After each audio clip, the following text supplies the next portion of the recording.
You're listening to 91 Reasons, a journey into the twisted landscape of pop culture. Keep your hands and arms inside the podcast at all times. And now, the voice, Jeff Tucker.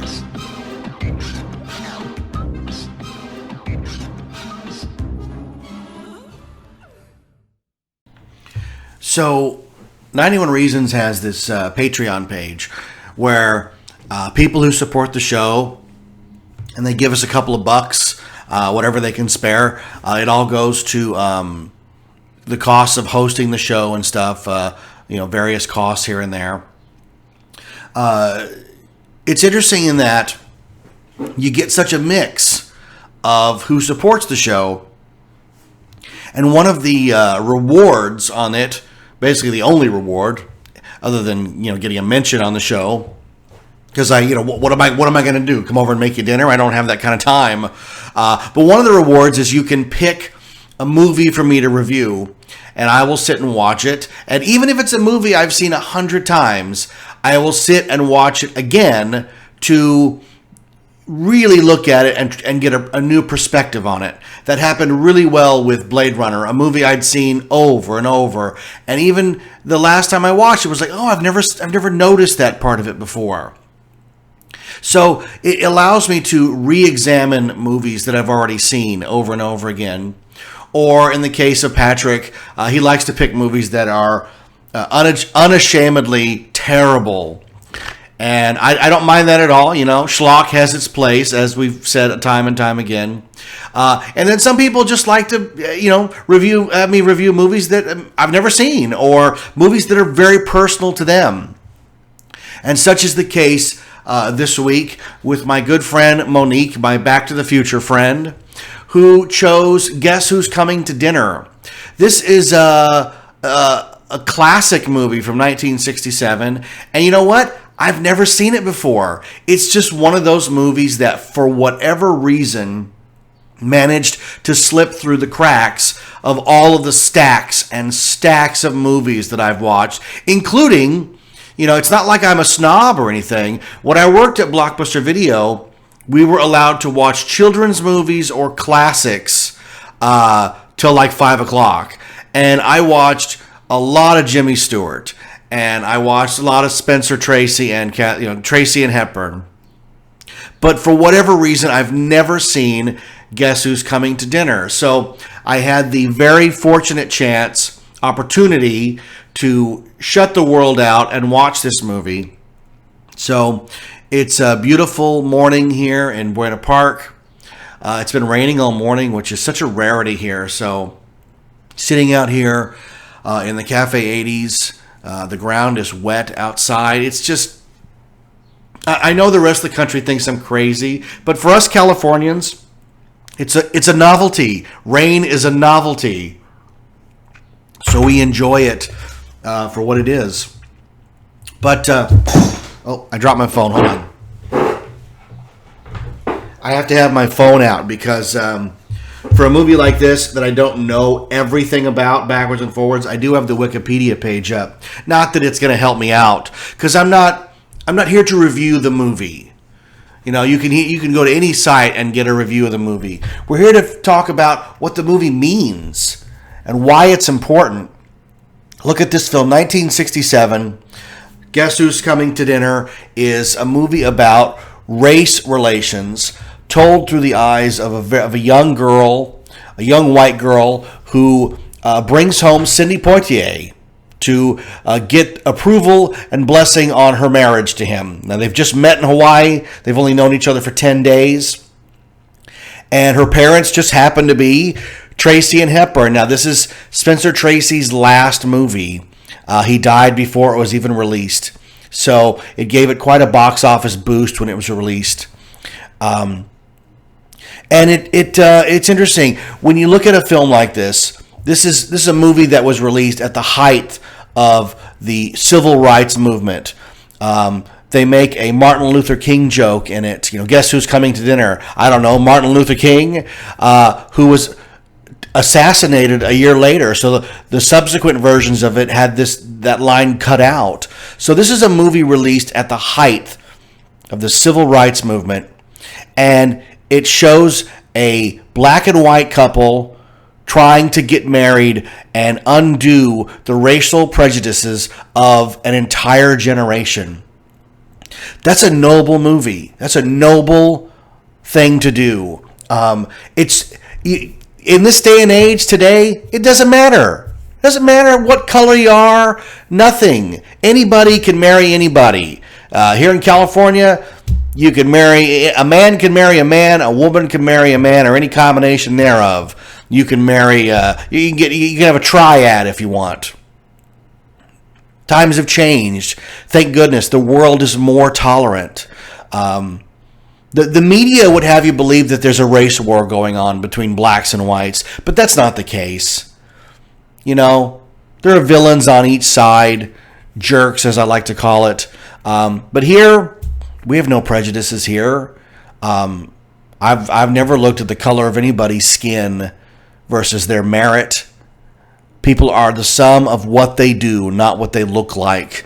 I think I've proven that again and again. But in 1967, that's a whole different world, pal. So what they do is, the movie does two very smart things. The first that they do is they make Sidney Poitier. First, they cast Sidney Poitier, one of the finest actors to ever grace the silver screen. And they make his character so incredibly perfect that the only thing you can, if you're in that mindset, hold against him is his skin color. Because here's a guy who works in Africa. He helps the needy. He sets up hospitals and doctors and flies around the world curing disease. He's perfect. He's a perfect man. And then on the other end, you cast Tracy and Hepburn as the parents. Arguably, at the point of this film, the most beloved movie couple of all time up until 1967. They'd made so many movies together. They were so linked together as the perfect couple that having them wrestle with the race question firmly puts it in the face of America. You know what I mean? If they can stand up to this, anybody can stand up to this. So the movie is very, very smartly cast. Directed by Stanley Kramer, who had directed a few classics himself. But it really is Spencer Tracy, Katharine Hepburn, and Sidney Poitier's movie. I mean, it really is. Funny enough, you'll see Isabel Sanford as Tilly, the housekeeper. She would be incredible. I mean, and she's big in this movie, but she'd be incredibly famous a decade later as Wheezy Jefferson on the Jeffersons. I mean, that's how I knew her. The minute she opened her mouth, I was like, "Oh my God, that's Wheezy!" You know, bits don't burn in the kitchen and beans don't burn on the grill. Yeah, well, we're moving on up. I mean, I love the Jeffersons, man. One of my favorite shows of all time. But in the context of this film, she's the most racist one of all. The black housekeeper is the most racist one of all because she thinks Poitier's trying to pull some scam. And the scene where she walks in on him changing is the only scene in the movie that contains the N-word. Like, I was shocked. Like, the movie is shocking a couple of times. Like, bam, racism right in your face. Like, you can feel it like, I'm making a punching noise. Like, emotion, like, right in your face.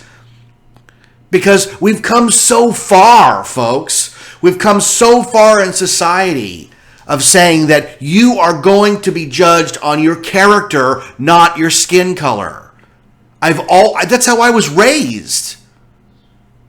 Generation X, the generation I'm part of, we are the ones who took the ball from the civil rights movement because it was when we were born.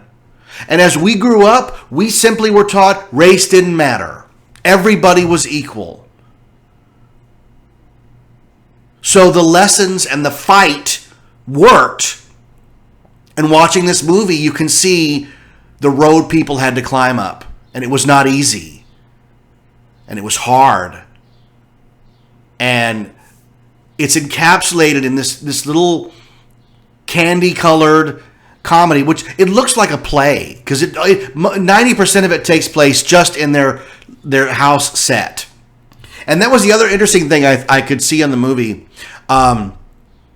When I read some of the Wikipedia stuff, it totally makes sense now, but it didn't while I was watching it. Spencer Tracy and Katharine Hepburn. There's a scene in the museum. I take it back. Hepburn's not at the museum. The daughter and Poitier are at the museum.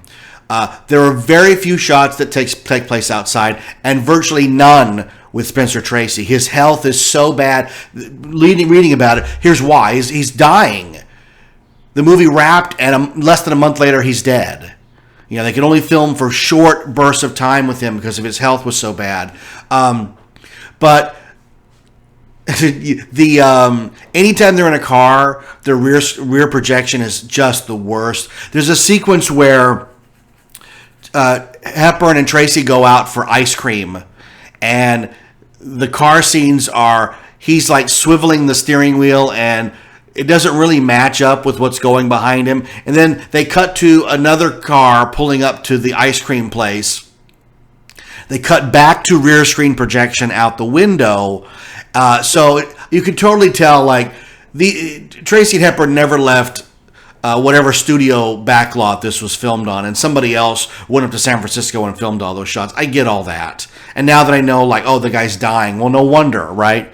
But it is interesting, in the ice cream scene, he tells the car hop, he says, look, I was here before, and I got some ice cream and I really liked it. I don't remember what flavor it was. And she starts rattling off all these flavors, and finally he settles on, of all flavors, boysenberry. So she brings him boysenberry sherbet, and I'm like, how great is that? It's a Knott's Berry Farm reference right in the film. Now they call it Oregon boysenberry, which there's no such thing. Boysenberry's from Orange County, California, not Oregon. But it is funny that it's in the film so prominently, and probably meant to be exotic and not, strawberry or banana or something like that, right? But the other interesting part about that scene is he backs out right into some guy's car and just dents the side. Really cool little roadster. And the modern day me is like, oh my God, the whole movie's now going to be about fixing this guy's car. And the guy goes, man, you did $50 or $40 damage to my car. And Tracy just gives him $50 and drives off. Like, it's a totally different time. There's no lawsuits. You just pay him off and you drive. It was really like, it's a startling reminder of the time period that you're in and how different things are, as if the racial relations didn't do that, Jeff. Oh, thank you. Another funny sequence, the housekeeper has, she says who it is. I don't think it's her daughter. I think it's somebody else's daughter, like her niece or something. But a very pretty black girl is working at the house, like taking luggage up. And then when the white meat delivery guy shows up, he comes bopping out of the car and dancing, and then she says, well, I need a ride downtown. He's like, well, I'll take you, kitty cat, let's go. And they start bopping to the car. It's really interesting. You never see those characters again, but it was a not so subtle reminder that in this snapshot, the very young people have no problem with race. They don't see race, they just see people. And it's the older generation that is going to have the problem. And the interesting thing about Guess Who's Coming to Dinner, because I worked at the video store when this came out. There was a time, I know, shocker, there was a time when not every movie was available whenever you wanted it. And the studio would put out the new releases every week, and then every once in a while they would unload like 20 classics that had never been on videotape before and stick them in with the new releases. So, like, if somebody came to the store and said, hey, I'm looking for that movie, Guess Who's Coming to Dinner? Now, if this is 1987, we say, well, it's not available. It hasn't come out yet. And they go, what? 1988, you can rent it. And I remember these commercials. They go, MGM opens its vaults and brings you Thunder Road. Guess who's coming to dinner? And blah, Mr. Blandings builds his dream home, or whatever it is. And we would, they would ask for these movies, and we'd have them. And I can remember, like, I knew what the movie was about, and I knew the title. But I thought Guess Who's Coming to Dinner was a pretty, like, by-the-numbers film about a young white girl bringing home a black guy and trying to get approval from her parents. But it's not. And it's a very smartly made movie in that just when you think you've figured it out, they keep adding these layers and these twists to it. She comes home, and Katharine Hepburn spends most of the movie on the verge of tears.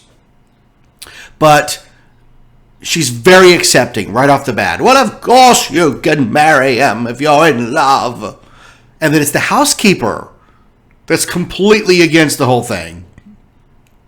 So when the dad shows up, there's a great sequence where you can see him putting it together, what's going on, right? And then the big twist is they invite Poitier's parents to dinner. So the Guess Who's Coming to Dinner thing keeps coming up. Well, guess who's coming to dinner? My fiancé. Oh, really? Yes. And the Monsignor character, who's the conscience of the whole movie. And then finally the parents. And it's like all these people are coming to dinner. Now, I knew the reference from Star Trek VI, The Undiscovered Country, when they invite the Klingon ambassador to dinner, and Chekhov says, guess who's coming to dinner?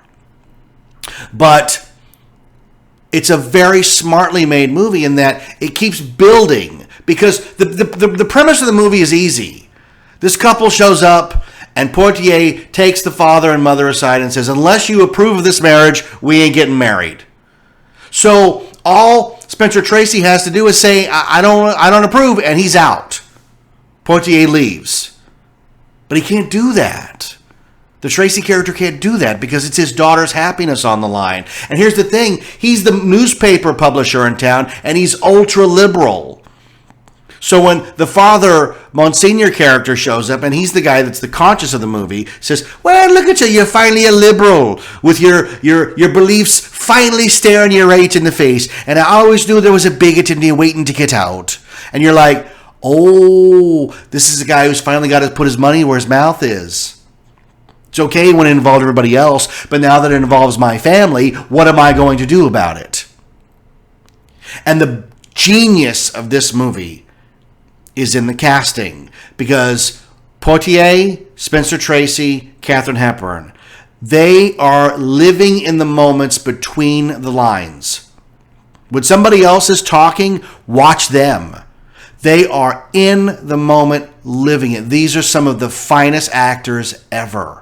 Spencer Tracy may be on his way out, but he's still in the game as an actor in this one. And oh my God, he looks so much like Carl Fredricksen from Up, It Ain't Funny. But I've taken a lot of acting classes, and the one thing that they tell you again and again is that acting is reacting. It's one thing to take a line of dialogue, I know that you killed him. It's another to be the guy being accused and to fill that moment. And all the acting coaches I had would always tell me, fill the moments. And that's where acting is. And that's what's happening in this. Ignore the San Francisco skyline in the background. Like, it's so fake. But, it doesn't really matter. Because the actors that are inhabiting this world are so good. They are filling in those moments. When the couple goes to the gallery to try to find Hepburn, they don't find her there, but they talk to her second in command. She ends up showing up later at the house after we've met the couple, learned about them. The manager of the gallery shows up at the house, and basically she's there to offer her condolences to Katharine Hepburn. And Hepburn excuses them, takes the woman outside, and in maybe my favorite scene of the whole movie, tells her to go back to the gallery, write a check to cash for $5,000, and basically to get the hell out of her life and pretend they never met. And it's just such a powerhouse scene. It's done with manners and smile. She puts the knife in with a smile and then gets a bigger smile as she twists it and sends that woman on her way. And it's such a moment of, we know whose side she's on, but oh, it was so good. I found myself laughing out loud quite a few times during this movie because of the acting and the skill with which they do these lines. And that one is just flawless. She sends that woman packing. That woman doesn't even realize she's being thrown out before it's, until it's too late. And that's why it's so good. He tells her to take her ugly kinetic sculpture with her. It's very, very funny. Oh my God. There's another sequence where you can tell, again, they didn't film this in San Francisco. This is all filmed on sound stages here in Hollywood. But they go to this like a bar to have drinks, but like a nightclub in the middle of the day. But look in the background, every painting is of San Francisco, the Golden Gate Bridge, cable cars, because they're trying to reinforce that they're really in San Francisco, even when they're not. And that's those subtle things that the director puts in there to keep you in the world.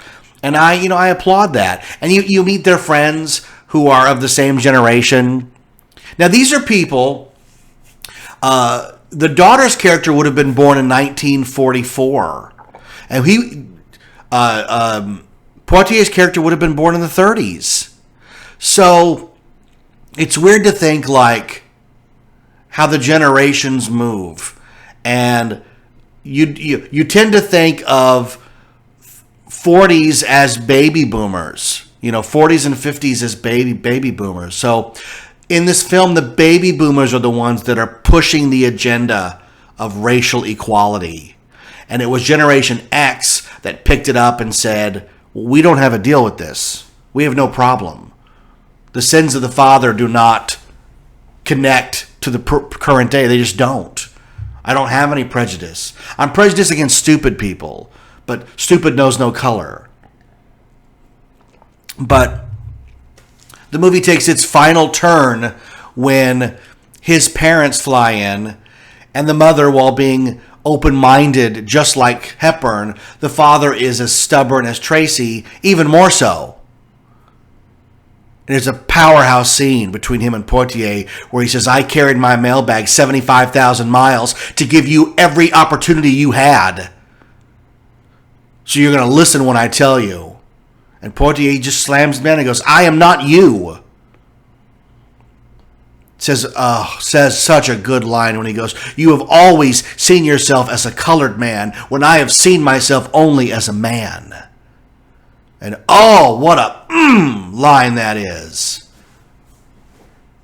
And the acting on the part of the father in that scene is so good because it's like hits him that his son is right. And that his son has managed to break the race barrier. He doesn't even see Joanna as white. She only sees Joanna. He's never even slept with her. That's not even part of the plot. And she doesn't know he's made the ultimatum that he'll leave if they don't get the parents' permission or approval.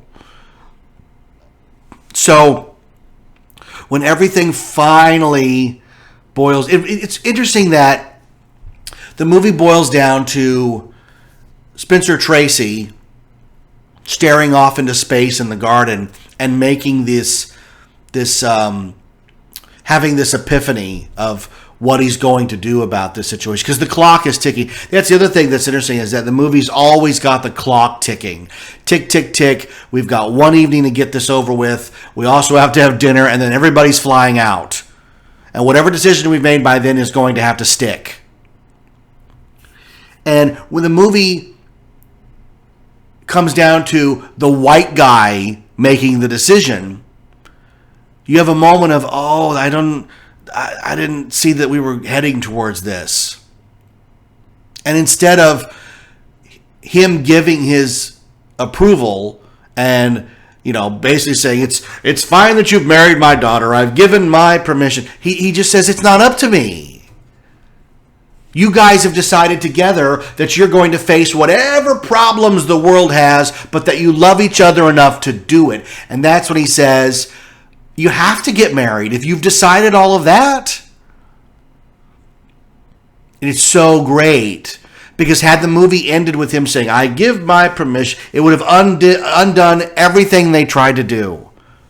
And that's because it's really smartly written. Really, really well done.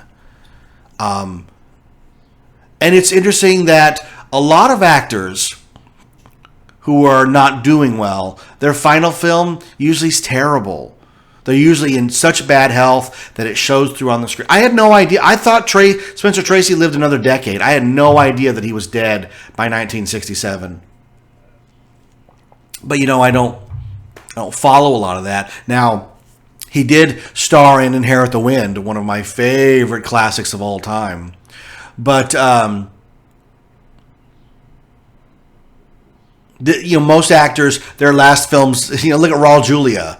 Amazing career. His last film is Street Fighter, And some have untimely deaths, like Brandon Lee got killed filming The Crow, Or Oliver, what was his name? Oliver from the guy who was his last movie is Gladiator. He's fantastic in it. I will teach you to be a gladiator and to entertain the crowds. Oliver Reed. But Tracy and Hepburn had a legacy. It's a great movie to go out on because it's a message movie.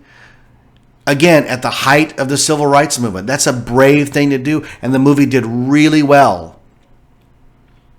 And whether we like it or not, movies are a huge indicator of public opinion. And I like to call them snapshots right in that time. Boom, right in that time. It's been remade a couple of times. The same director remade it as a TV movie in the mid-'70s. Most notably, it was remade as Guess Who, where they flipped the race, and it was a black girl bringing home Ashton Kutcher to meet her dad, Bernie Mac. I have no desire to watch that.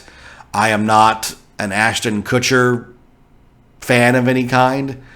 I'd rather watch somebody make salad all day than an Ashton Kutcher movie. Has he done a good movie? Is there one? And don't say, Dude, Where's My Car? The Butterfly Effect? There's a whole series of actors and actresses that have made dozens of movies, and I have never seen them. Like, they're just not part of my world. But Guess Who's Coming to Dinner is fantastic. I am so glad Monique picked that movie. I had a really good time watching it.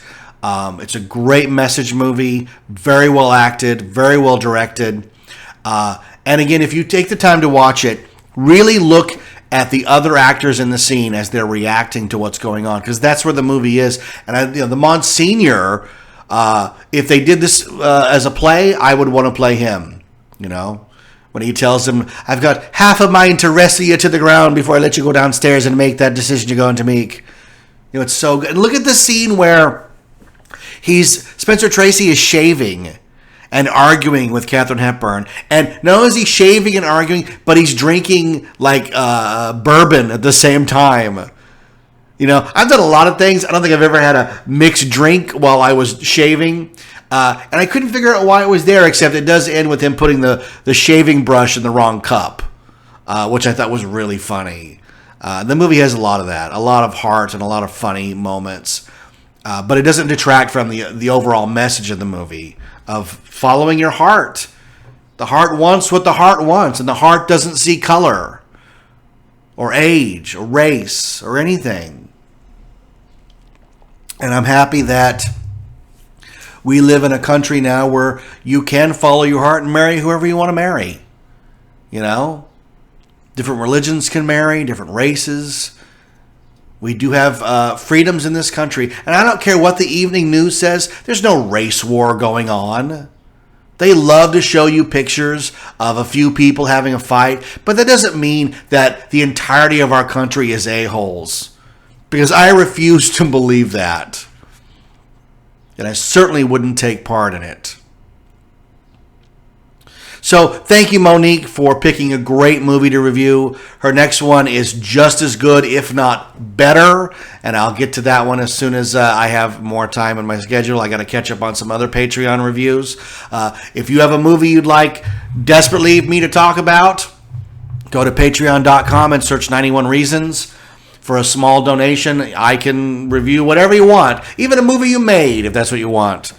You know, guess who's coming to dinner? Thank you, Mr. Chekhov. Check out our Patreon page. Check out our Facebook page. Leave us a review on iTunes, whatever. Watch good movies, folks. They're out there. I used to tell people when I worked at the video store, there's movies beyond the new release wall. Go to the classics. Seek out the great actors and see some of their movies you've never seen before. There are good ones out there, I promise you. And Guess Who's Coming to Dinner is one of the best. Fantastic movie. Sidney Poitier, I really enjoyed him in a little-known film called Sneakers. If you've never seen Sneakers with him and Robert Redford and Dan Aykroyd and River Phoenix, really cool movie. So check that. It was directed by Phil Alden Robinson, who did Field of Dreams. So check out Sneakers and check out Guess Who's Coming to Dinner and check out the next episode of 91 Reasons. Thanks for listening to 91 Reasons. Please subscribe and leave a review on iTunes. Find us on Facebook. Is anyone even still listening? Guess who's coming to dinner?